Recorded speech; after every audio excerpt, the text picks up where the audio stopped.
Good morning, Badgers. I hope you all had a lovely weekend and you're feeling fresh for this week's tasks. So we're going to look at subtraction today. We're going to look at column subtraction.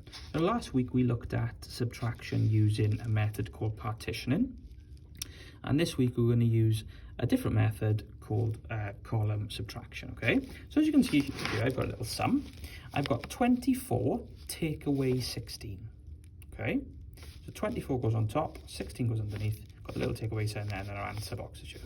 So we start off, we need to label the columns. We've got tens here and units here. Okay, this is the units column and this is the tens column. Put it down slightly. So we're going to take 16 away from 24. So first of all, we look at the units column. And we always take the bottom number away from the top number. But we can't take 6 away from 4 because 6 is slightly bigger than 4. So we'd be going into negative numbers and we can't do that. So if we have a situation like this, we need to go over to our tens column and borrow or exchange and collect a 1 and bring it over to the top here. Okay, so we go across, we put a little line through there and we take 1 away from 2, which that means that becomes 1. And we put the 1 over here, which now turns this number into 14. And we can now take away 6 from 14. Okay, so 14 take away 6 is 8. Okay, so we've got now our units column all sorted. And as you can see, it's nicely in line to keep it nice and clear for us. So we move to the tens now. So we've got now, instead of 2, we've got a line through 2, that is now a 1. So we've got 1 take away 1. Now that becomes 0. So we don't have to put the 0 in there because it's 0. You can if you wanted to, but you don't have to. So the answer to this sum, 24 take away 16, is indeed 8. Okay, so you've used a method of exchanging or borrowing from a friend.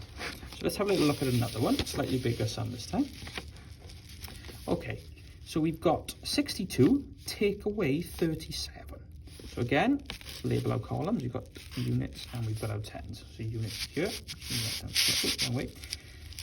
So that's what we've got there. So we've got 2 take away 7 to start off with. We can't do that because 7 is larger than 2. So the same process, we're going to go across to our friend at the top. That, we're going to take 1 away from 6, so this becomes a 5. And we're going to move that 1 over here.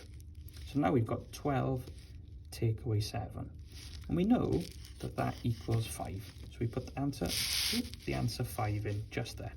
Okay, so 12 take away 7 is 5. Now we're going to come across to our tens. Now we've got, instead of 6 take away 3, we've now got 5 take away 3.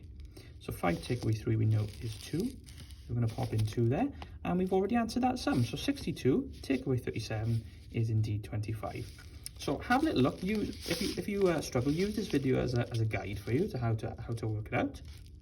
Have a look at the activity in the resource section. If you find this one a little bit too tricky, have a look at the hedgehog's task, which uses this method but without the exchanging needed. Okay, au revoir.